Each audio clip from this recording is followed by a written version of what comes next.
Les égalitaristes avaient raison. Les égalitaristes sont un mouvement populaire mené par Amon de la série Avatar Korra. Leur objectif, retirer la maîtrise des éléments aux élus pour que tout le monde vive sur un pied d'égalité. Ils vont démarrer une véritable chasse aux sorcières pour que leur chef bloque leurs dons définitivement. Ce qui est débile. Amon, enseigne ton art à d'autres maîtres, tu sais pas égaliser la terre entière tout seul. En gros, la saison 1 de Korra, c'est les X-Men. Qu'est? Bah oui, le peuple guidé par leur peur de la différence qui vont chasser des gens au super pouvoir, c'est totalement la série Marvel. Métaphore du racisme envers les Afro-Américains avec Professeur Xavier représentant Martin Luther King et Magneto Malcolm X. Malcolm X, X-Men. Par contre, les deux séries partagent un problème commun. C'est que dedans, les entre guillemets racistes ont raison. Qu'est? Bien sûr. Imagine vivre dans le monde d'Avatar. T'es un marchand de 35 ans et un gamin de 8 ans te vole un chicon. Tu veux le recadrer sauf que le baba c'est un maître. Donc il peut te cramer le visage, vider tes poumons, geler tes larmes ou t'écraser avec un rocher de 6 tonnes. Tu fais quoi? Contrairement à dans X-Men, excepté le 3, les égalitaristes ne veulent même pas tuer les maîtres. Ils veulent vivre égaux. Korra s'oppose à cette idée mais elle confirme ce qu'ils disent. Elle abuse plusieurs fois de ses pouvoirs sur les non-maîtres. Elle les menace, les malmène comme des marionnettes et utilise sa force supérieure pour faire ce que bon lui semble,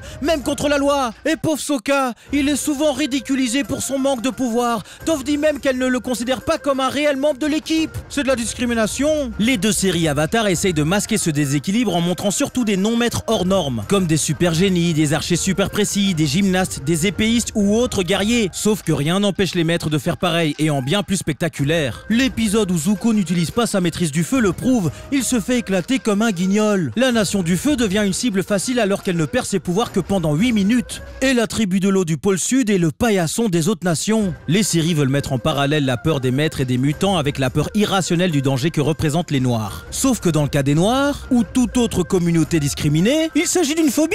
Ils sont réellement pas plus dangereux que les autres. Les mutants et les maîtres, eux, le sont. T'as littéralement des mutants qui peuvent éradiquer toute vie sur Terre. Sympa la comparaison. Les noirs sont d'abord comparés à des eunuques verts de Namek, et maintenant à des hommes grenouilles avec des grosses langues. Bref, remplace les mots pouvoir et maîtrise des éléments avec arme à feu ou arme nucléaire et tu comprendras mon point de vue. Le vivre ensemble avec les maîtres ou les mutants n'est possible seulement s'ils sont tous à 100% pacifiques. Ce qui ne peut pas être possible, il y a des bonnes et des mauvaises personnes partout et il faut le prendre en compte. Les gens un peu plus riches ou plus forts physiquement dans notre société abusent déjà de leur avantage. Imagine avec des super pouvoirs. On vivrait à leur merci sans aucun moyen de défense. Même si on leur apprenait la compassion et l'amour, il suffit qu'un seul soit méchant pour causer d'innombrables pertes. Vous vous rappelez d'un ennemi principal de la team Avatar qui n'avait pas de pouvoir? Ben non, parce qu'il n'en aurait pas les moyens, sauf s'il est très riche et possède des armes hors du commun. Les auteurs ont essayé d'étouffer l'affaire en faisant de leur leader un hypocrite et en réduisant les injustices à quelques exceptions. Faisant de ce groupe à la cause légitime, une meute de parias marginaux fanatiques. Mais l'abus de pouvoir est dans la nature humaine, et donner des pouvoirs surnaturels à des hommes grandit leur orgueil. Et au plus d'orgueil,